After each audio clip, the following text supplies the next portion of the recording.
is 3 plug-and-play campaigns you can use this winter to lasso some listings from your database.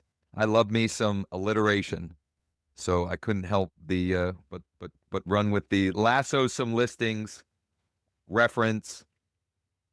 This was inspired in part by results that I have gotten or that I got a couple of weeks ago from one of the plug and play campaigns that I'm going to share, which is email text email sequence that has turned into 2 listings that all occurred by email and text. I think maybe I've talked to one of the guys on the phone, one of the 2 listings on the phone once or twice, but all of it occurred. All the rest of that occurred through that sequence. That's one of them, and I've got some other good ones to share as well.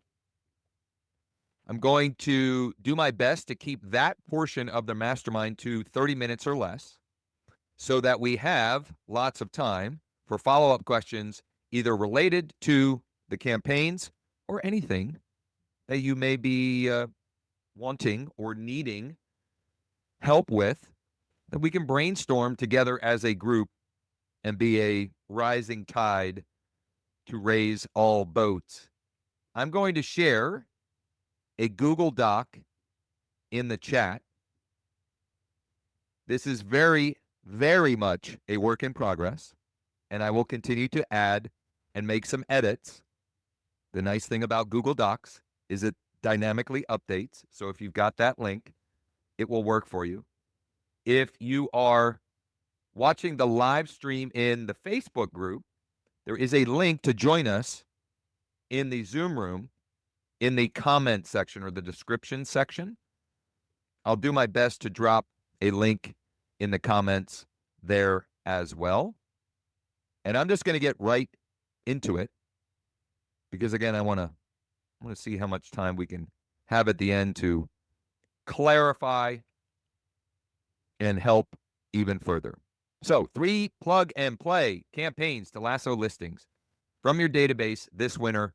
I'm going to start with one that is just a direct sniper script, right? We're going for it, right? We're going for the yes, I want your help, I need your help, etc.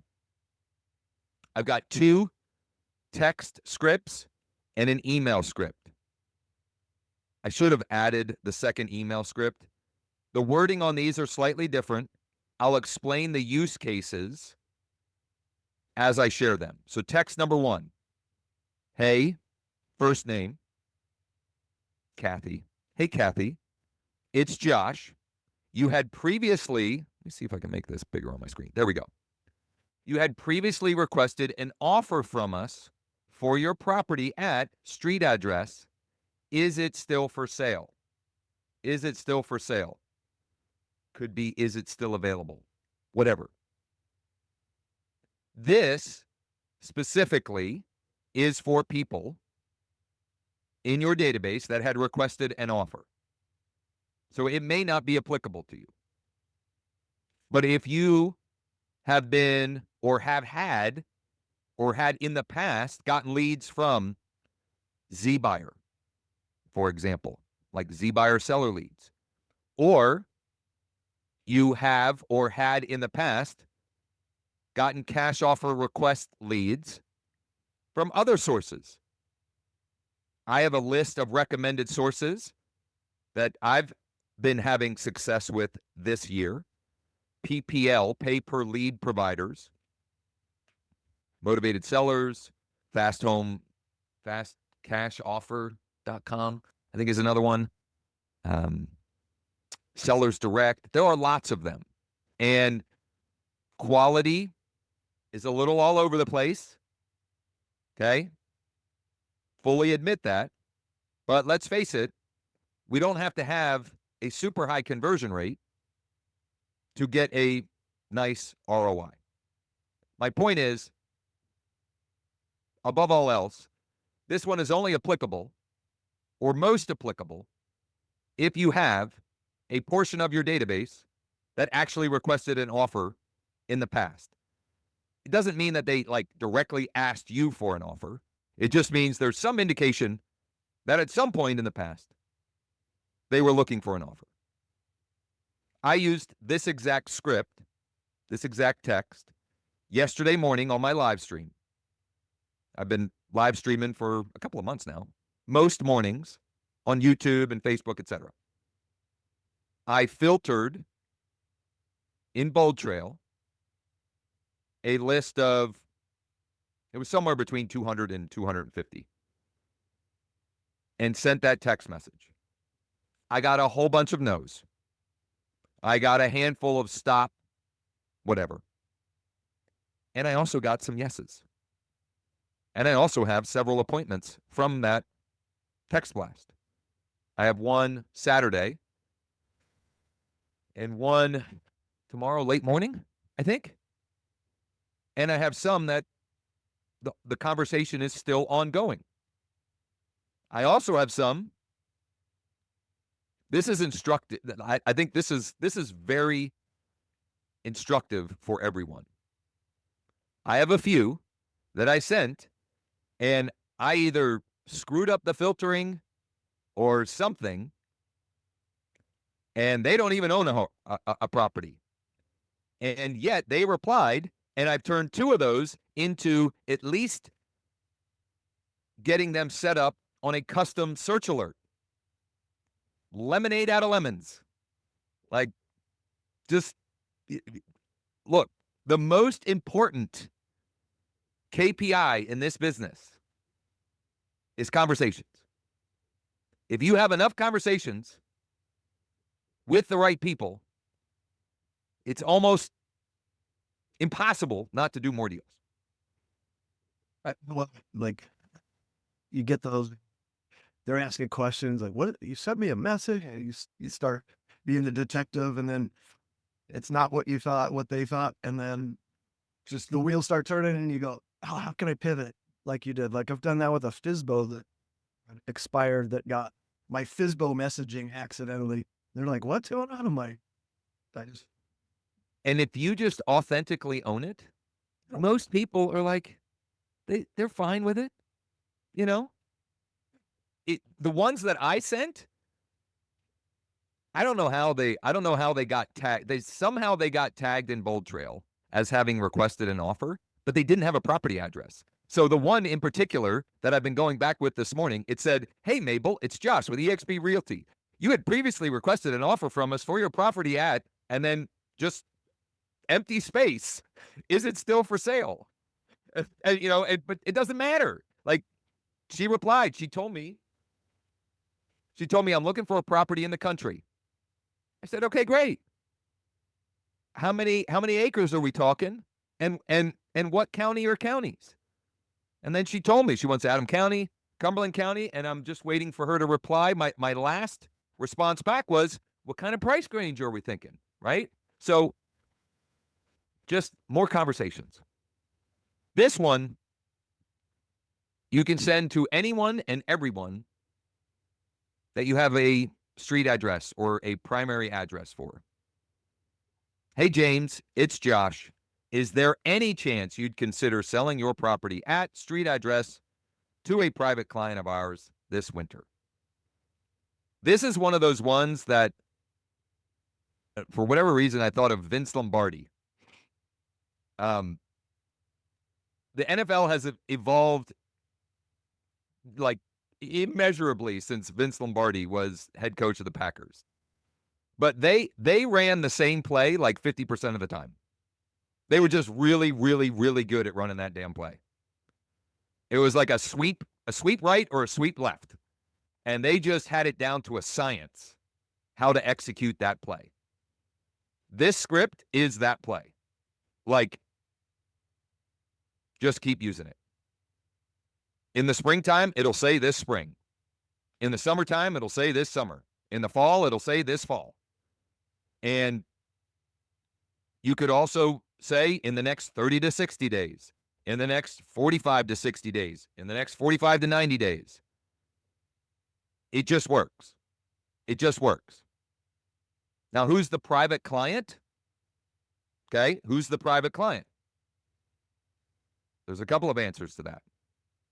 The next campaign that I get into, one of the ways, and I'm sure there are other ways that you can execute on this campaign, but one of the ways or one of the tools you need is fastcashoffers.ai, a seller dashboard, something to engage a seller.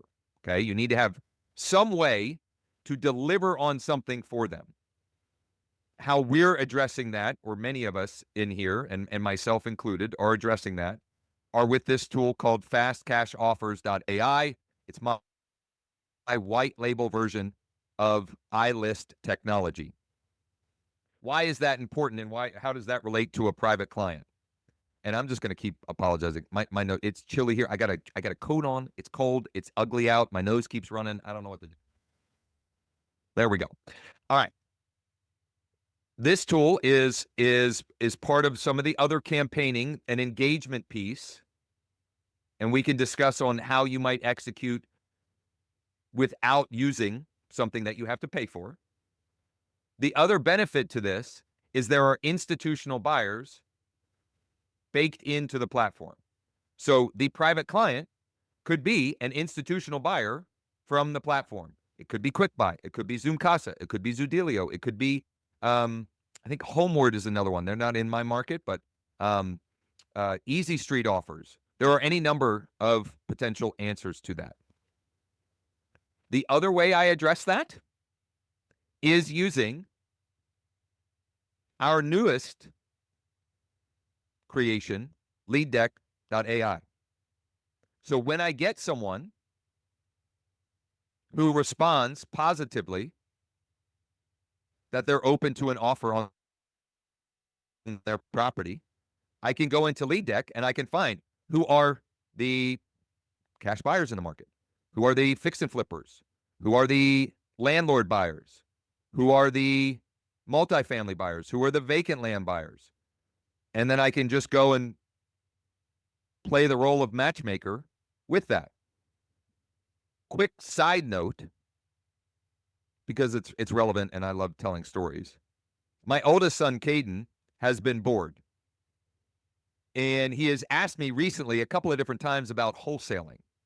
He's like, Dad, have you ever heard of this wholesaling? I was like, oh, son, I was wholesaling before you were born, buddy. And I'm not even exaggerating. Like I was literally wholesaling in 2004 and 2005, and he was born in 06.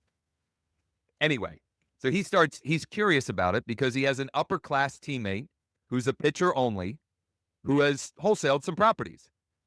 And the reason why I put in pitcher only is like he owes, like people wonder, like, what do these guys do? Like they go throw some pitches, they go lift, and then like what do? They just kind of screw around, right?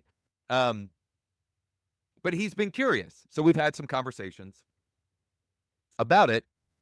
He had one final last week on Wednesday, but they want the boys staying there because they want them to continue to work out and throw and hit and so forth. So he's not coming home till Monday, the 15th.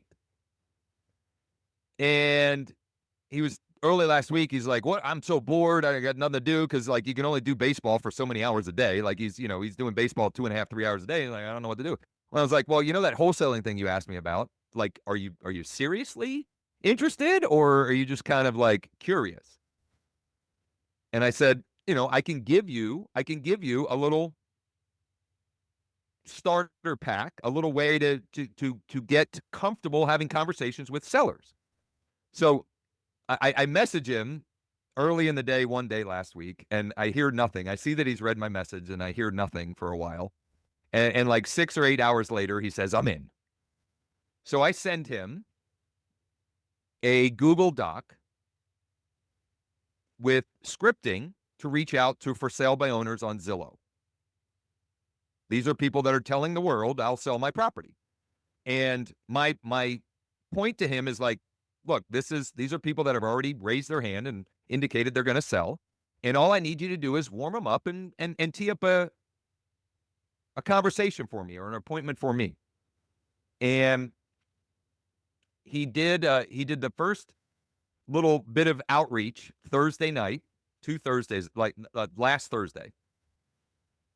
And he's like, I don't know. He's just so funny. He's like, he's texting me. He's calling me. He's like, what do I say now? I'm like, it's all like, a lot of this is in the Google Doc. You just have to read. Anyway, so we're going back and forth. He ends up scheduling me 3 appointments for Friday morning, 3 phone appointments for Friday morning, which was great. The one guy was literally crazy.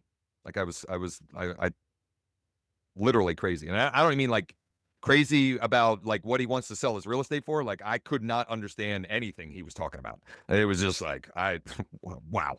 Anyway, the other one, great conversation, very motivated, perfect investor type deal, everything I'm looking for, has an offer or had an offer already. And it was almost to the point of attorney. And I said, hey, just, put me in your back pocket. If something happens with that, let me know.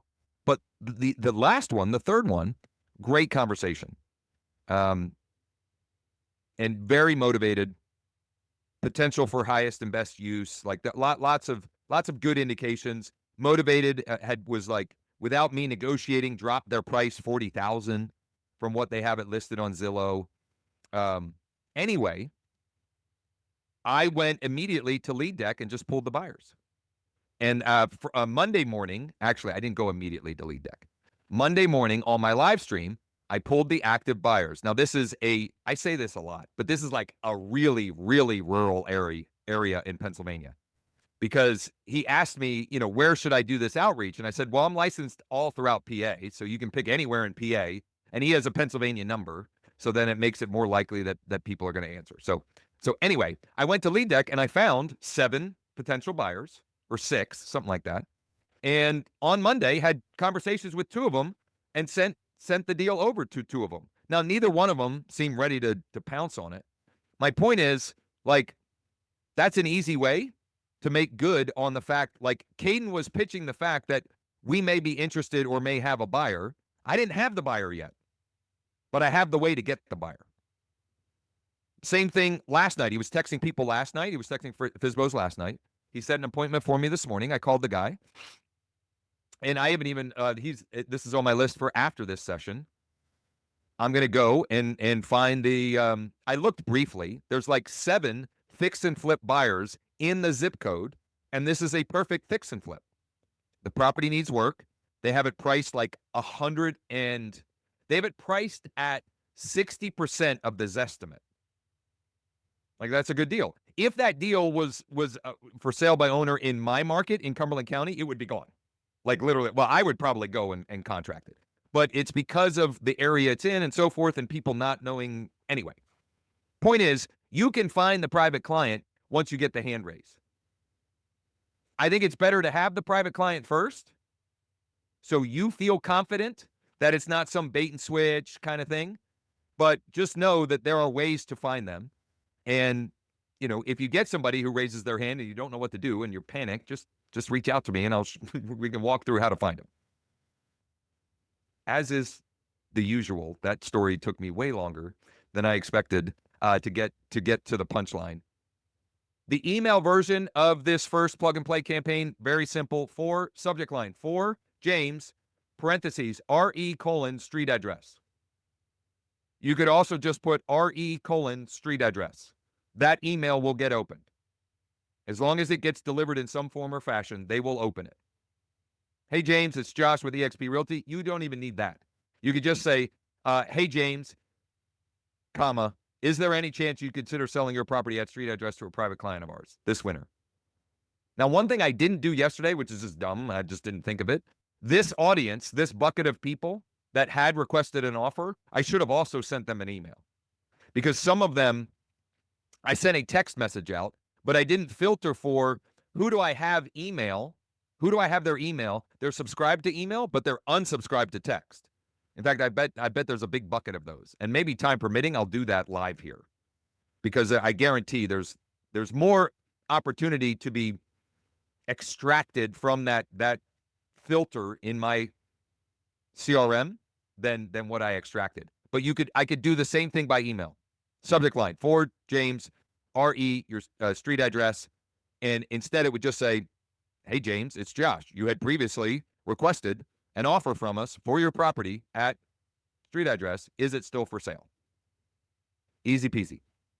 That's the direct, just you're going like you could not be more direct. Do you want to sell? Yes or no? The other two are more indirect and require multiple steps to really determine who's most motivated. So it's more of a filtering process. So campaign number 2, indirect 2-step approach around the contact in your database. Okay, so this is for people that you have their email and you have their primary address, and updated home value for them. And I did a 6 or so minute case study that I mentioned already here using this email, text, email approach. I got 2 listings the 3rd week of November from deploying this campaign. This is a campaign. One of these 2 and 3, you should be running every month in your database. One, I've had the home value one. I'm going to start alternating between home value and offer options. Back and forth. What does that specifically look like? Okay. I've shared this a number of times, but we're bringing it up again. And this is another example of Vince Lombardi and the Packers, right? Run plays that work. I'm sorry, but most of the most profitable businesses in the world just do the same crap more over and over and over. The same stuff. It's boring, but it's also good business. When you find something that works, find as many ways possible to do more of that thing. Email 1 is designed to get them to engage, to get them, the only goal of the email is to get them to click and look at their home value dashboard. I'm using my white label version, fastcashoffers.ai. Many or most of you have something you could use for this. Find some way, like if you can't afford the platform, find some way to use your existing tool set to deliver. You may have to get creative. Here's another way you could do this without that. It's still a multi-step approach, but instead of sending an email that is very clear what we want them to do, to go here, to tap the button, to go look at this, you could send them an email asking if they want that. So the email is for James, RE, street address, and the subject line, or the body, that's the subject line. The body, hey, James, it's Josh. I've been putting together quick CMAs for folks in my database who are curious about the updated value of their property. Would you like me to put that together for you, or would you like me to put one together for you? By the way, if you want help clarifying this, because this isn't in any of the docs here, this is just me on the fly figuring out if money is a problem and you need the cheapest way to execute on this idea, how you could do this, just talk to ChatGPT or Gemini or one of them and explain what you're trying to do, and I promise you, it'll spit out some good ideas. Now, should you just take and copy and paste it? No, right? Take the idea, talk to it, take the idea, clean it up, put it more in your voice, etc. But if you send that out, the thing you have to remember when you send out something like that, you want to convey the fact that it's no problem for you to do that. Meaning, some people won't say yes if they perceive that this is something that you're going to slave over and spend, hours putting together. So you could even convey the fact that I have some really cool technology that allows me to do this in 60 seconds or less for yourself. So don't feel like you're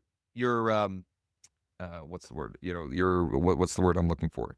Don't feel like you're, creating some unnecessary obligation for me. Don't use those words, but you get the point. Make it. I love this. This way of thinking about it on an offer like that, I think is really powerful. And I first heard it from Dean Jackson. If you don't know Dean Jackson, Dean is just one of he is like the godfather of direct response marketing for real estate professionals.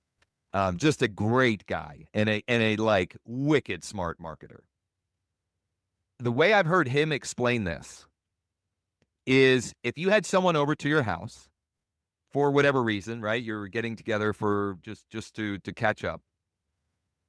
And you said, and you could use either analogy here, so I'll give you both. Would you like a cup of coffee or would you like a cookie? Right? He uses the cookie, coffee's the same. And you don't have those made, people will feel like they're inconveniencing you if they say yes.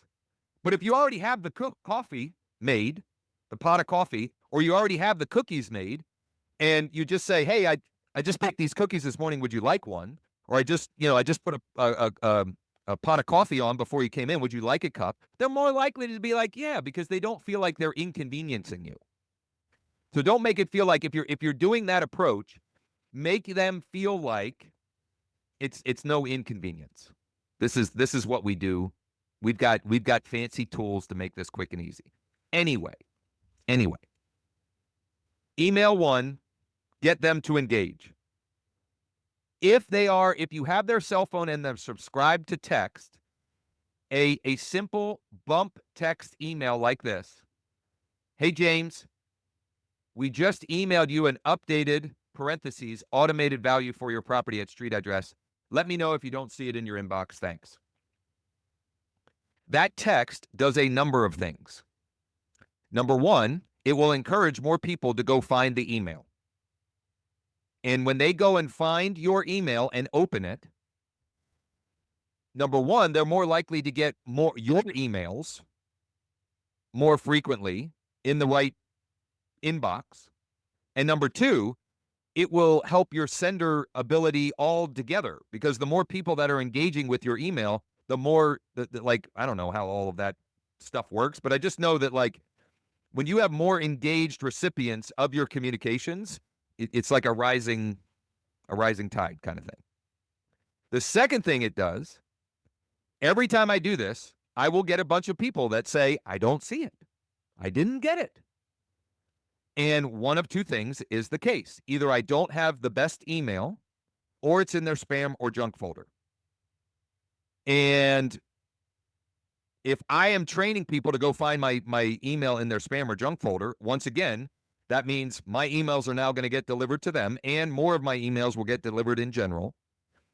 But in many cases, every month, I get people that give me their real address. I'm sorry, their real email because they had filled out a form with like the email that they use when they're signing up for coupons or like whatever, right? Like almost everybody has like their junk email. And so then you end up with their good contact data. So it's a way to scrub your list and have better data, right? And if they've signed up on 5, 8, 10 realtor lists, but you're the only one that has their good email, like you've just drastically increased the likelihood that they'll do business with you. These first two steps are important, but without step 3, until I started doing step 3, nothing really happened. Like I would send this email, I'd get a bunch of people looking at their dashboard because if you use this tool, you can go and see who's looking at their dashboard. You can see who clicked. If you're sending direct mail, you can see who scans it. You can see all kinds of crazy intel. And in fact, I have Joe, the founder of iList Tech, coming on next week because they just made a wild enhancement to the lead capture function with this. And so I want him to share that and we'll deep dive around that. My point, though, is I was getting lots of people that were looking at their dashboard, and until I added in this third step, it never really would amount to anything. Nothing would ever come of it. And I'd be like, well, that's great. Cool. They're, I'm delivering value. So the third step is the money email, and there's 3 variations. There's one that's kind of like a survey. There's one that is short and sweet. This is the one that I sent in November, which is this is where the 2 listing opportunities came from. This step 3. What did you think? So the subject line, what did you think, James? What did you think of the values, parentheses, for street address in your seller dashboard, James? P.S. Any interest in exploring some of the offer options? And that's where people replied. Both of them said, pretty much said, I'd like you to list it. I mean, that was their, like, that doesn't always happen, but that's what happened in that scenario, right? And it wouldn't have happened if I didn't do it, if I didn't actually do this, right? The third one, this is just a great framework to use in so many ways. Subject line, James, question mark. Body, you're probably not ready to sell right now, James, but when the time is right to move on from street address, will you be staying in the area or relocating elsewhere?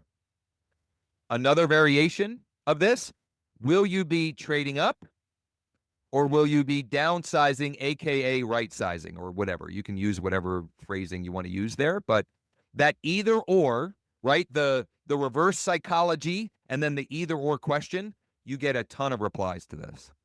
And in fact, this message does work great as just a direct hit also. And it works great with buyers as well.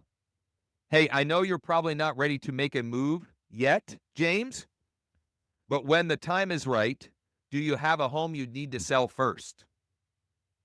That's a really good one. There's so many good things about that. One of the biggest ones is you will be able to identify people already in your database that own a home that you didn't know that yet. You didn't even know that they owned a home yet. Because they'll tell you, well, yes, we will, or we haven't decided yet. We might keep it as a rental or as an investment. That was a bonus scripting in there. Here's an example. In this doc, I shared this doc, right? Yeah, I shared the doc. But there's probably more on here. I'm going to share this document again. There's more on here than Zoom does that weird thing where, hey, look at that, James. I'm sorry, I didn't even see that. I'm like a squirrel. I get distracted very easily. Look at that. Let's lasso some listings. All right. Anyway, yeah. Anyway, sorry. Using up some power and some water, but yeah, exactly. Okay, so the 3-step process, the third part of that's where the money comes from.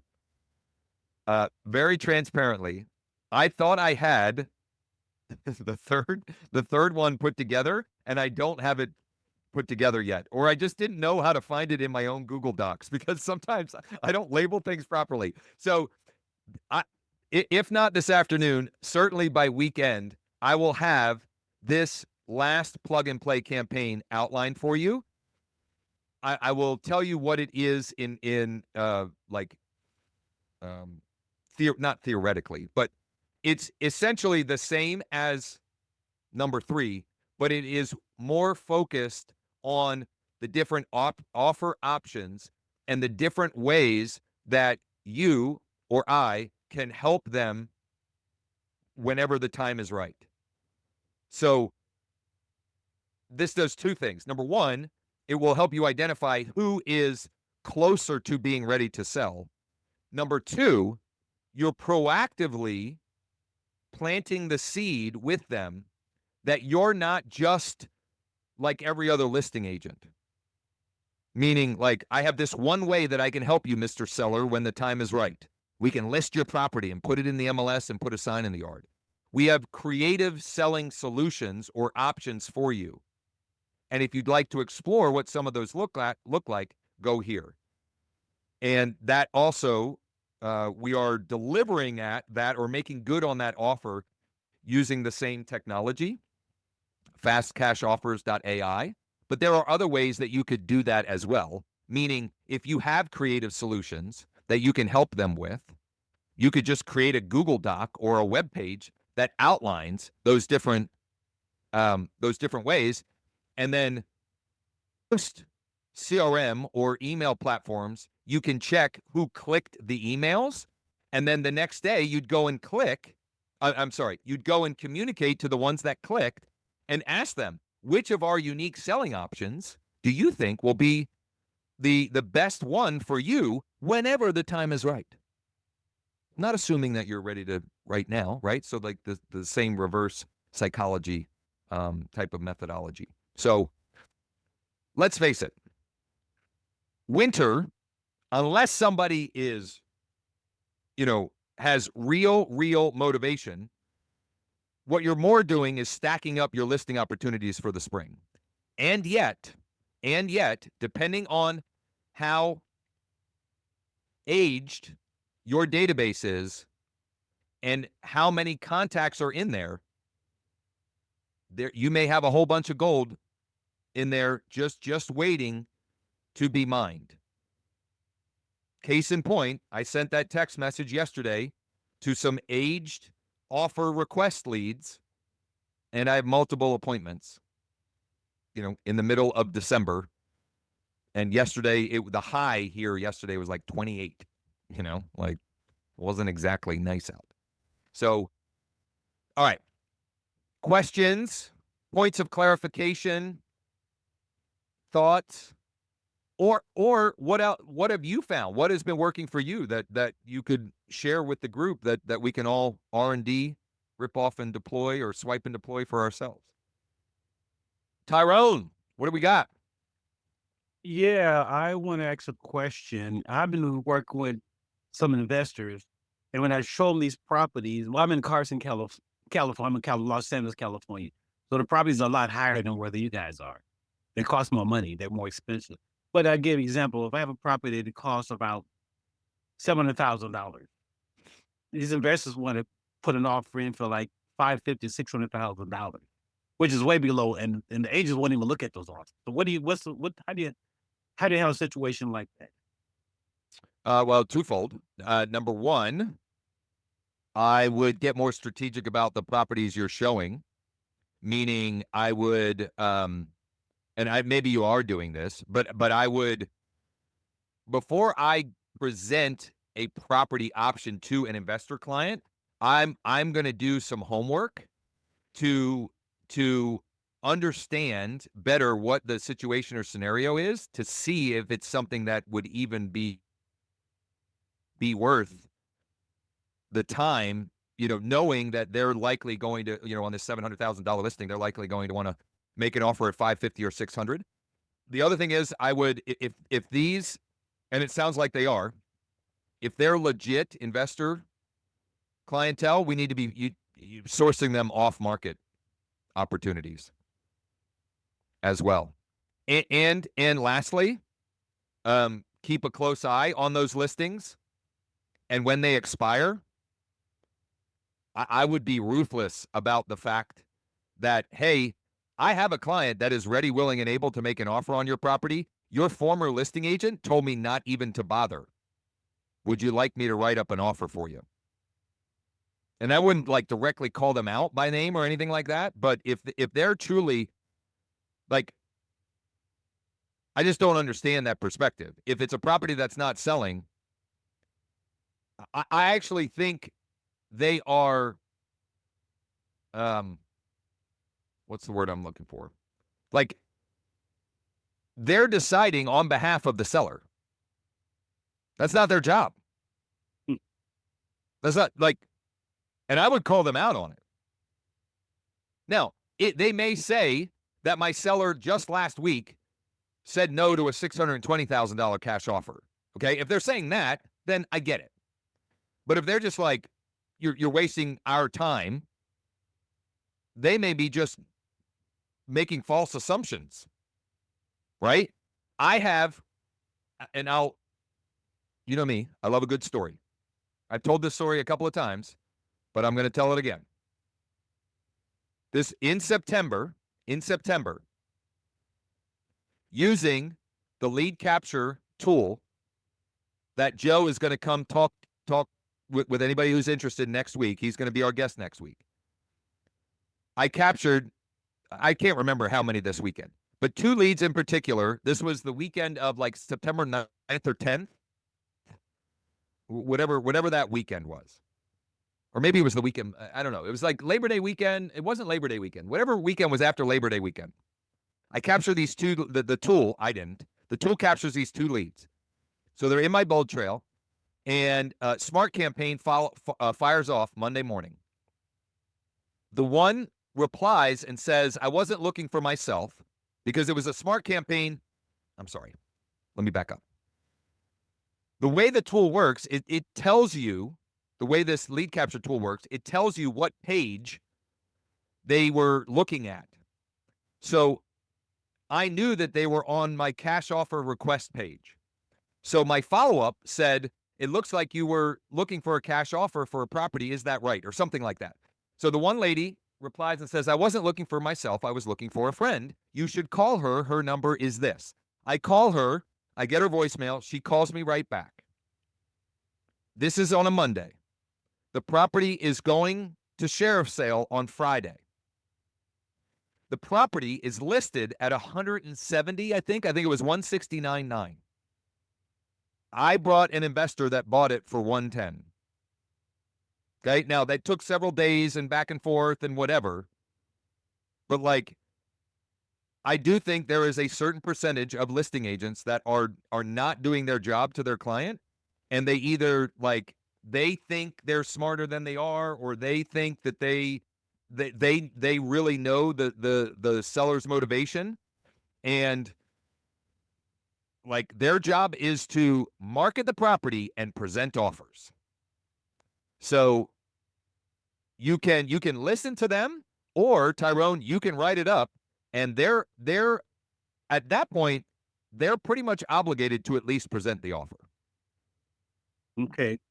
Well, so you're saying just go ahead, work with the I call them flippers. Work with them. They want to buy something to flip. Heck yeah. You just either need to get better at sourcing deals that will work, like off market, or better at, and I don't mean better, but like finding where there are opportunities in your MLS to make it happen, and know that it is work, but I would much rather do that work with someone that I know will make an offer and perform than for, some random pre-approved buyer that, I'm going to have to show 10, 15, 20 properties to. They'll maybe make an offer, and then when we get the inspection, they might freak out and blah, blah, blah, blah, blah. Like I'm not Right. I'm not saying that I don't work with or wouldn't work with retail buyers. I just, if you've got clientele like that are ready, willing, and able and can perform, those are people worth grinding for and finding off market, on market, whatever you can to make it happen. Because if you're doing a good job and they are flipping, you're probably going to get the listing on the back end also. So that's not too shabby. I'll give an example. I just saw a property. I live in Carson, California. There's one house in Carson for $600,000. It's a fixer property and everything. And I sent a guy. He's an investor. I sent him some comps for that particular area. He said, "Yeah, I'm gonna go drive by and take a look at it." But I told him, no, the property is only 600 square feet, but the lot size is over 5,000 square foot. So I said, you got potential right there. And the comps came back in around $700,000 to $800,000 just in that area. Yeah, I would stay on that. Is like I have a flipper, and we have been we've been trying to buy this bank-owned property for now a month, and we just keep submitting the same offer. So the first time we submitted the offer, the bank came back with a verbal counter. We countered back, they countered back, and it still wasn't. It was like we were still like 20,000 apart, right? So whatever. The next time they counter back higher than their initial counter the first time. So I'm like, oh, you okay? You want to play? We're gonna play. Like I'm not giving in because I know there's no activity on it. Like I know there's not. So we've submitted it a third time, and this time they just said no. And I just know that the closer we get to the end of the year, they're not getting any on our offers. And my guy has a little bit more wiggle room, but he's kind of digging his heels in too because they're being silly. I share that to like, sometimes you just gotta keep at it, right? And sometimes it'll be that you make an offer, they don't accept it, they go under contract, and lo and behold, they're back on the market 10 days later, and then the sellers are really motivated. And I've had deals that I've gotten that way too. So if you play the long game and get a little bit more, if you can find some other ways, like you said, Carson, California. Yeah, Carson, it's a suburb of Los Angeles. So, one strategy you might use, if I go Carson, California, I'm in leaddeck.ai. There we go, Carson, California. And I don't know. Let's check inherited properties. 9 inherited properties in Carson. I would just do outreach to them. I would literally just call, text, and email and use this first script that I shared. Hey, so this is Tyrone with XYZ Realty. Is there any chance you'd consider selling your property at street address to a private client of ours this winter, or a private client of mine this winter? I mean, when you have that person that is willing to perform, and I'll share this too. This somehow or another this came up yesterday. We were having our first Zoom for Lead Deck Founders Club folks, and somehow or another the topic came up on representation and presenting deals and how do you protect yourself and this, that, and the other thing. And I got a little bit on a rant with that and my thoughts on that. But last night I get a cash offer request lead that it's a 60-minute drive from my house. Okay. But they're really motivated. Well, the county they're in, I have an investor buyer. Actually, this is great. This is a perfect tie-in. Oh my goodness. The guy that bought Vicky's house and saved her from sheriff's sale, he is now my guy in that county. I will just send him to the property if it's off market. I just tell him, Bryce, go check it out. Tell me your number. I'll work in my fee in your number, and I'll negotiate with the seller. I'm not suggesting you should do that or get to that point. I'm just saying that, like when you know that you have these people that will perform, that can perform, etc., you have what motivated distressed sellers need. They need certainty. They need certainty of performance. And as much as the institutional buyer offers are great, just very transparently, they have more red tape than a traditional retail buyer. They still can be a great option in certain cases. But man, there's a lot of extra addenda and this, that, and the other thing. And if I know that I've got the right buyer client to solve the pain of the seller, like I've got what they need. I've got the cookie. Anyway, back to your Carson. I mean, that was inherited. If we go tired landlords, there's probably a whole bucket full of those. 332. I could even stack filters. Let's say I want people who are actually, I'm going to do involuntary lien and tired landlord. 44 of those. I have 4 investors right now that I'm working with. So you said just keep in contact with them. And I would spend the majority of your time sourcing on market and off market deal. If you have 4 that are ready, willing, and able, that would be like the only thing I would be spending time on is sourcing them opportunities. And change the maximum price for that area, Tyrone. what happened? that maximum price, So 500,000. this You is can get a the driveway default. here. Yeah. Yeah, this is the default, Terrell. It's not Yeah. actually set to 500. So Yeah. So he would need this to update that. Yeah. right. Yep.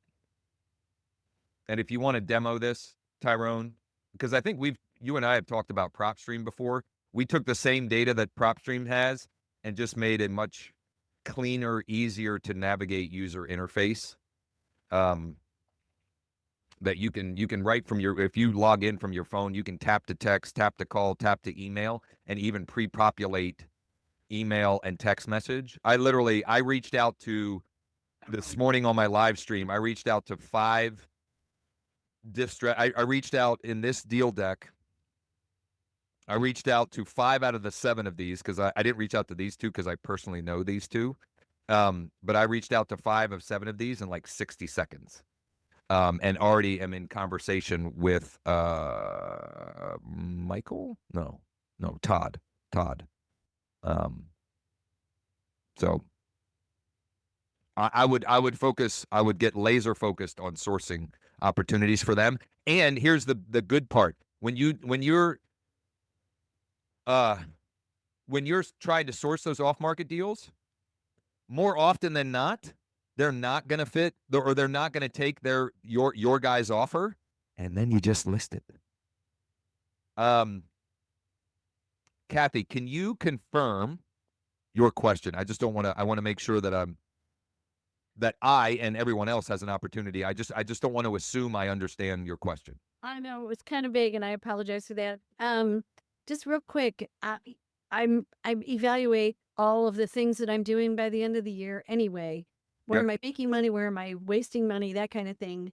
On top of all of that, Josh, I am moving to Arizona Oh boy, from Chicago. sick of the cold weather in the Windy City. Yeah, very cold. In about 2 or 3 months. And what in your opinion, what would be the optimum softwares and platforms to use to generate income quickly?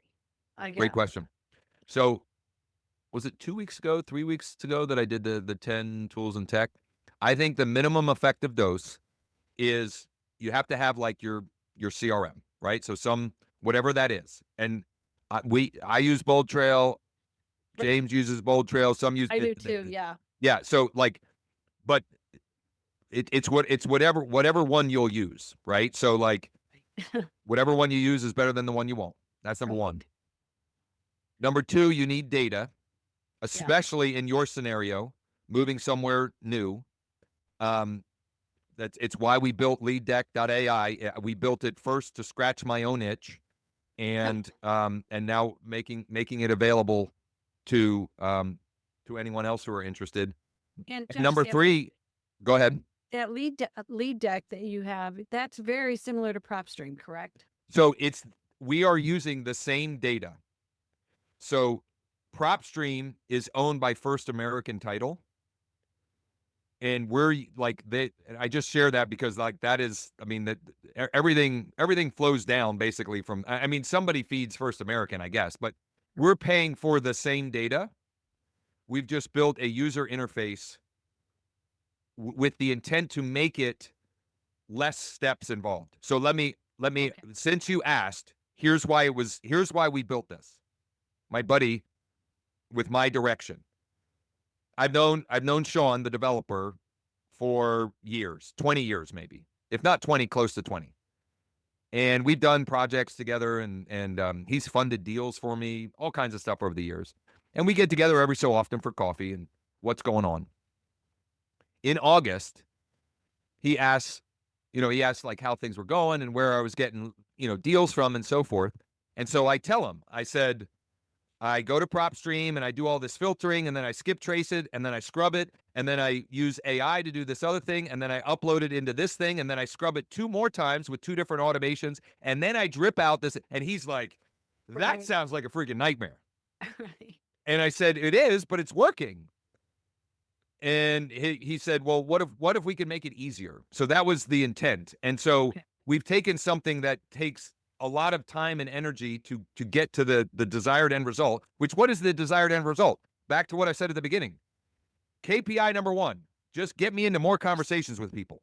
Right. So you can go to Lead Deck on your phone, even if you don't have account. Like you can literally sign up for an account and on your phone be talking to people in 5 minutes or less by literally just tapping. It does the skip tracing. You can enhance the skip tracing. It pulls up their portfolio. It'll show you street view of properties they own. I mean, he has built a beautiful product. It's beautiful and it works incredibly well. So I still have a prop stream account. And if I'm going and I'm trying to source a big bucket of data and do something crazy, I will do that. But if you ask me for minimum effective dose, and you're a perfect example of this, I am literally being transplanted to a new market that I don't know anybody or anything. And you probably know some people, but like you don't have a base of business, whatever. Right. For me, minimum effective dose, CRM, Lead Deck, and your MLS. That is what I would start with. And honestly, when I say that, I talk with I have a buddy in Nashville. He's the number one luxury agent in Nashville. And I talk to him a couple of times a week. And every time he calls, he's like, he asked me about the 3-step system that I'm sharing tomorrow, that I shared last week, et cetera. And he's just begging me, why do you not just do more of that? That should be the only thing you're doing.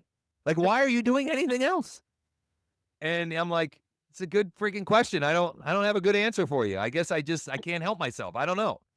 But if you told me you could only use like bare minimum to build your pipeline, that would be it. And the next thing I would do, well, it's not even as relevant to you in your market, but it might be. The next thing I would layer on a direct mail component, mainly because most likely no one's doing that well in that new market, or any Yeah, market for that matter. I'm using Thinks.io Yep. now, which I love. So And specifically, the way I would use that is once you've established, like Tyrone, you got 4 people that you know are ready, willing, and able to make an offer if the deal is right. Get really targeted with motivated seller lists and just send them that same messaging, but just in a note card or a letter or even directly on a postcard. And you will get them coming inbound to you. And if you already have the buyer, and I'm not saying this to you, Kathy, but just in general, like when you have that thing, you just have a different level of certainty and confidence. So you communicate differently. It's not like, well, maybe I have this buyer who might be interested. Oh, you got a 3-2 single story on a 1/4 acre? I got 3 guys that'll get you an offer this afternoon. How many you want? Right. That's it. Like it's Okay. it's just a different dynamic completely. Thanks, Josh. Yeah, you bet. Yep. So this is great. Richard said, an investor I didn't know called me yesterday. I quickly turned the conversation to tell me about your buy box. 100%. Like, and so another thing that I've had a lot of people ask questions about as I've really just been hammering this 3-step system: find a deal, find the buyers, make offers. Find a deal, find the buyers, make offers. The point of the deal to use as bait is not necessarily that you're going to sell that deal. But when you present the investor with an actual deal, they then have something that they can give you feedback on. Meaning, if I just look up and I find, Richard is a cash buyer in this zip code. I see that he has 12 properties and he bought 3 of them in the last 3 years all for cash. And I call Richard and I say, hey, Richard, it looks like you're a pretty active investor in, such and such zip code. Are you looking for any deals right now? And Richard says, yeah, I'm always looking for deals. What you got? Or what do you have? And I'm like, well, I don't know, but I'll go find them for you. Versus, here's what I got. I don't know if it's what you're looking for, but I'll send it over.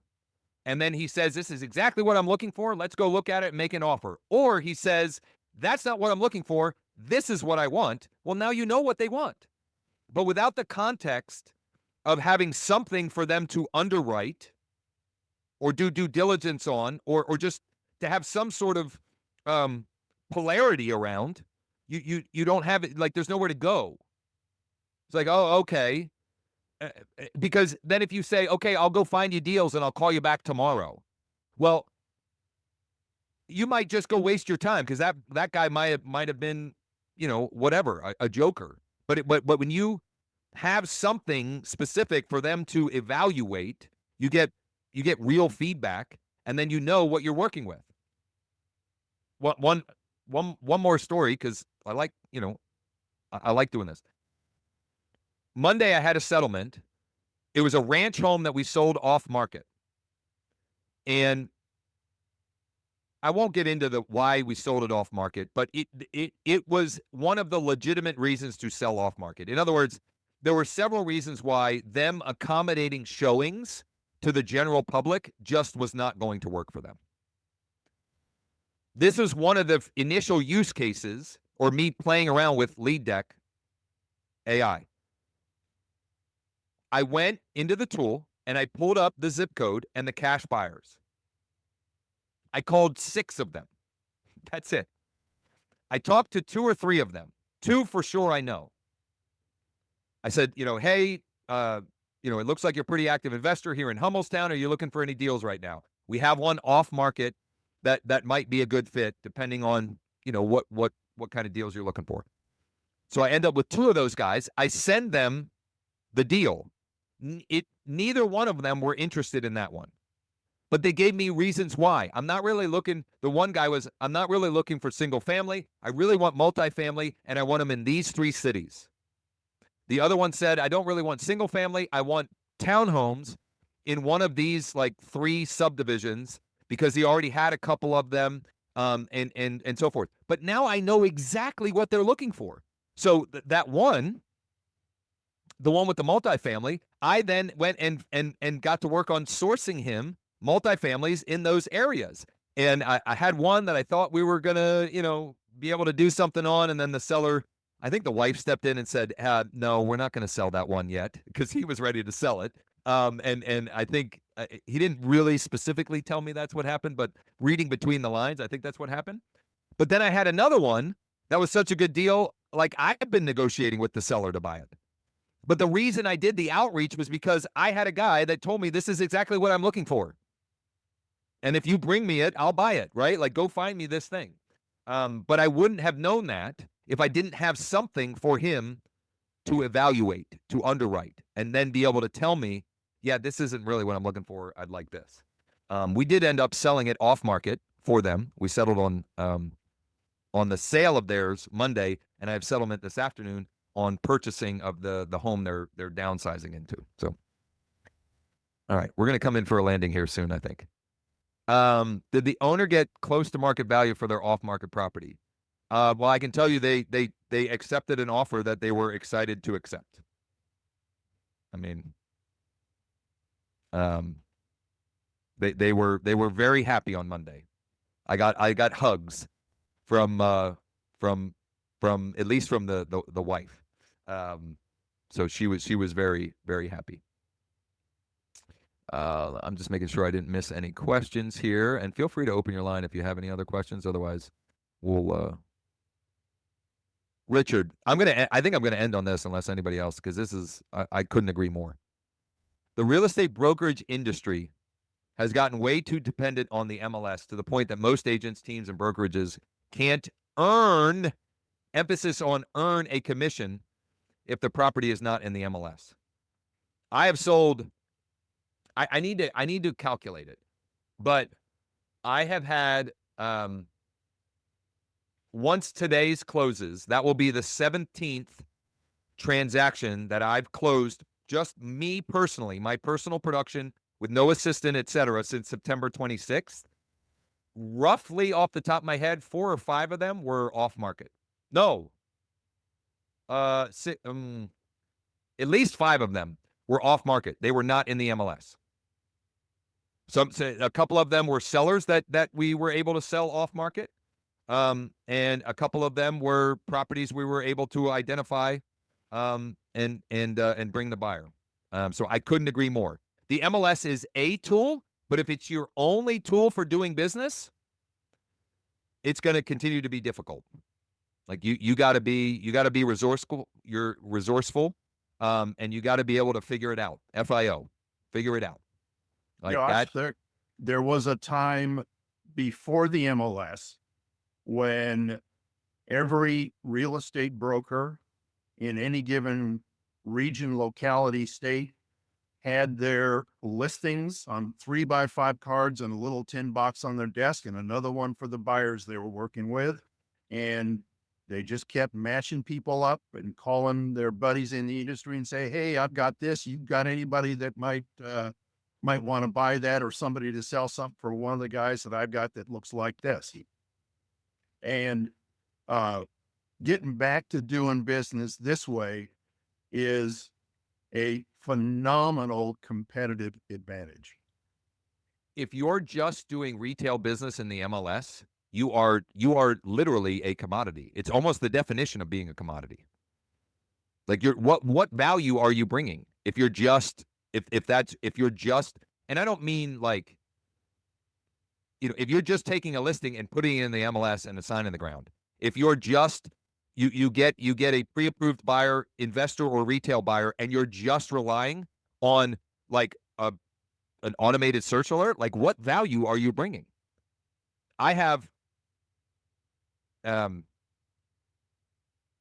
client who I got the client with the second script that I shared today.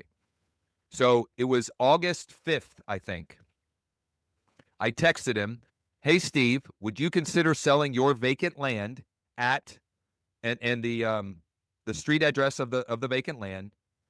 And I forget, it might have even been for me. So I might not have even put a private client because I like vacant land. Anyway, I send him that text. He calls me. Over the next few days and weeks, I demonstrate value to him in a number of different ways.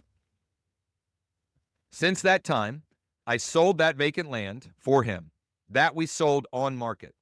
I sold a 2-unit for him off market. He was looking for more land to buy. He was taking the proceeds of those 2 and wanted more land to buy. Very skeptical guy. And even though I could tell he liked me and felt like I had demonstrated value, etc., there were several that he was like, not trying to cut me out of the deal, but not like I wasn't really bringing value to him in his search for the next deal he was looking for. So I could have like got my feelings hurt, or I decided, why don't I demonstrate that I am still valuable? And I went and I found all of the expired, withdrawn, canceled parcels of land for the last 5 years that loosely fit. And I sent them to him and I said, hey, take a look at this list. If there are any on here, let me know. I will track down the sellers and see if they would still sell. He gave me 3. I tracked down all 3 of them. None of those ended up working out. In that, like, one wanted too much and the one decided that they didn't want to sell anymore or whatever. But by me doing that little bit of work, we now have, he's buying 63 acres for $270,000 cash that's settling next Monday. Or whatever the 22nd is, 2 Mondays from now. So I may have lost that if I hadn't, and I still used the MLS, I guess, but like I didn't rely on just like what was currently actively available.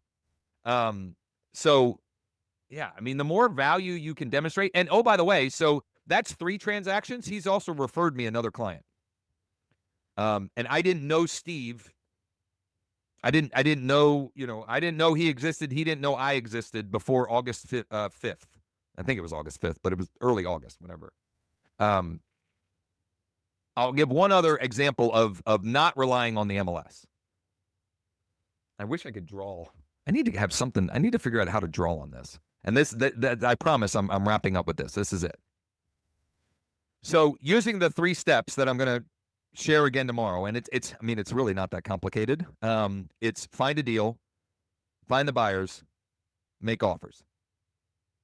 Mid to late summer, I find a deal, and I think I sent it out as a deal of the week. And one of the contacts in my database sent it to his brother. His brother calls me, was like, hey, what do you got? Can we go check it out? That's not exactly what he said, but you get the idea. We go look at the property. It was a vacant property later that afternoon.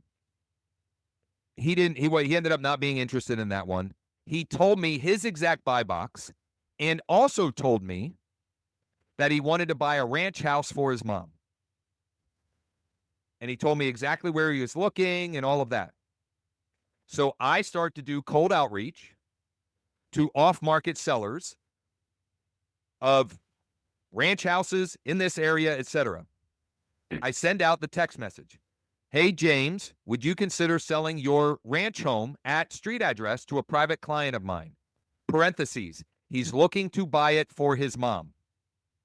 Okay? I get Jerry. Jerry, I had to work to earn Jerry. Like, he thought I was a scammer. He thought that I was going to try and steal his house. And I just kept messaging him.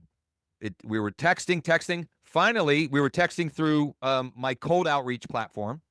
I use a version of Go High Level for that. Eventually, I text him from my cell phone. It's a blue text. What do I know? I know that I'm texting to someone with an iPhone, right? So that was like encouraging. Eventually, we end up having coffee. We have a connection point. His brother has a son who played baseball with my oldest. Now they were my oldest was a senior, he was a freshman, whatever. We have this connection point. Anyway, eventually I get him the cash offer that I promised him to begin with. And I said, Jerry, I know your situation and scenario. You should give me 7 days to see if we can beat this offer. Just give me 7 days. We'll use our 7-day stress-free home sale. The best cash offer we got was $123. We sold it for $152. He's thrilled. I still need to find a house for Calvin and his mom, and I'm still working on that. I take that story with Jerry. I post it on my social media last week, including Nextdoor. I asked Claude to help me with the long form story. I literally just told the story to Claude AI. I just explained the story, and I said, can you put this, can you organize this? And I went and edited it. So I posted it, and one of the places I posted is Nextdoor.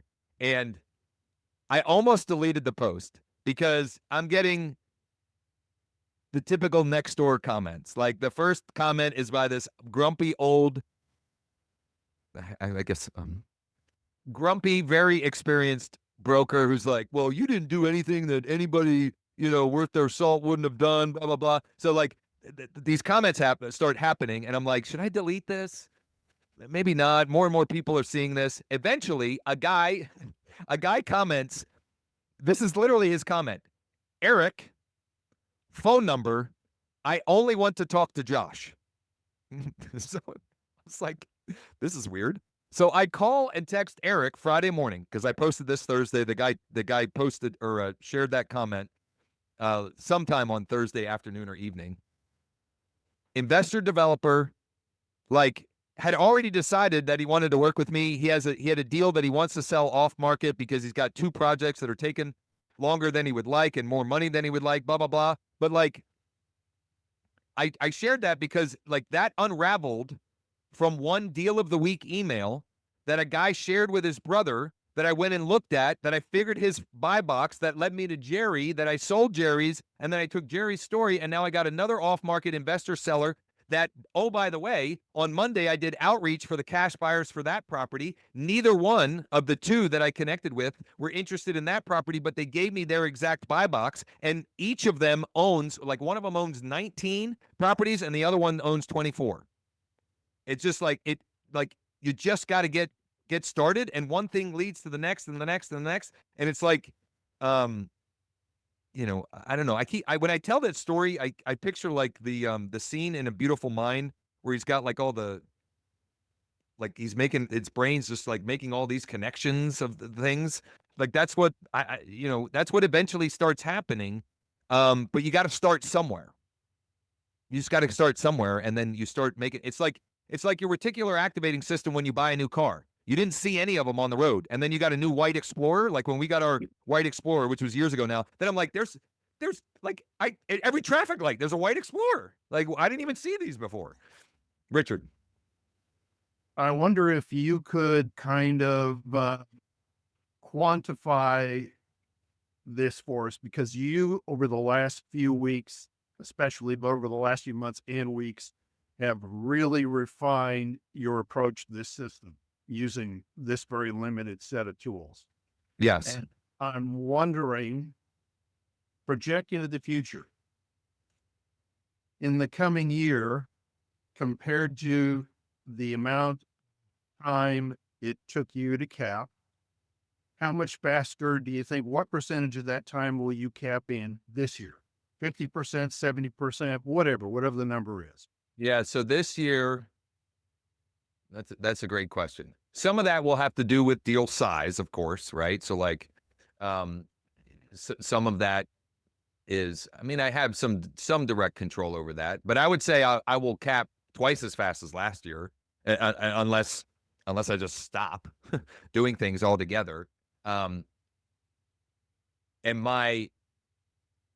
one of the reasons why I'm going to keep presenting the webinar, the class that I'm presenting tomorrow, is the more I present it, the more I can refine how to, the more I teach it. It's like, you learn a thing, you do a thing, and then you teach a thing. The teaching of the thing helps you clarify and get better at the doing of the thing. So that's one of the reasons why I intend to do that class over and over and over, because the more I do it, the more I can clarify the best way to communicate how to replicate it, and I also can keep distilling it down for myself as to the best practices. Also, the more I do it, the more I can see what are the little bit of factors that, like, I already can look at a deal card in Lead Deck and have a pretty good idea, if I compare 5 of them, which 2 of them I'm most likely to be able to connect with and have a conversation with and ultimately potentially do business with.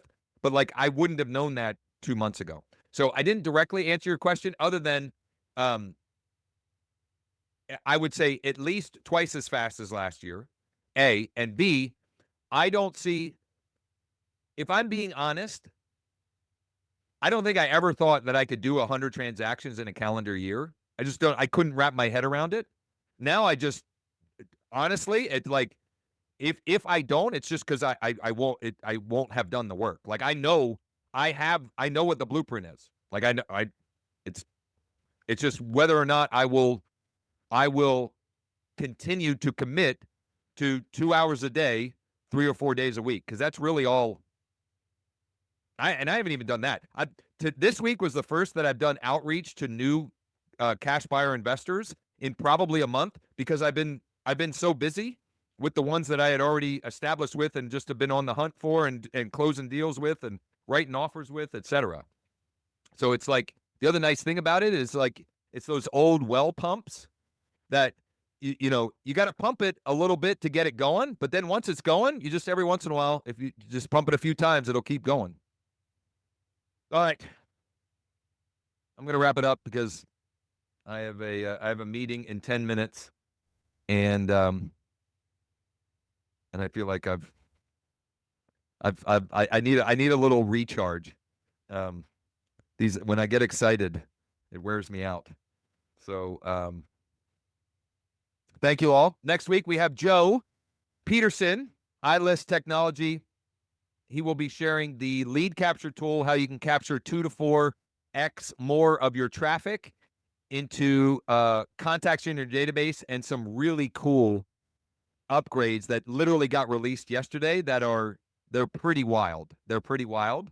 And not just cool technology, but will help you get into more conversations with those extra leads that you're capturing, because you can have a more intelligent, congruent conversation with them, or have a better strategy to open the conversation.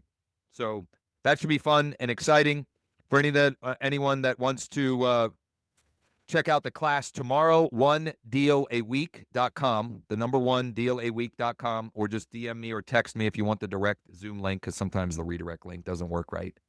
And this will get edited and cleaned up and added to the school community, leads, listings, and leverage. I'll also use AI to put together a little executive summary, and the Google Doc as well, and that last offer sequence and campaign. We'll get that in there as well. Thanks, everybody. Have a great rest of the week.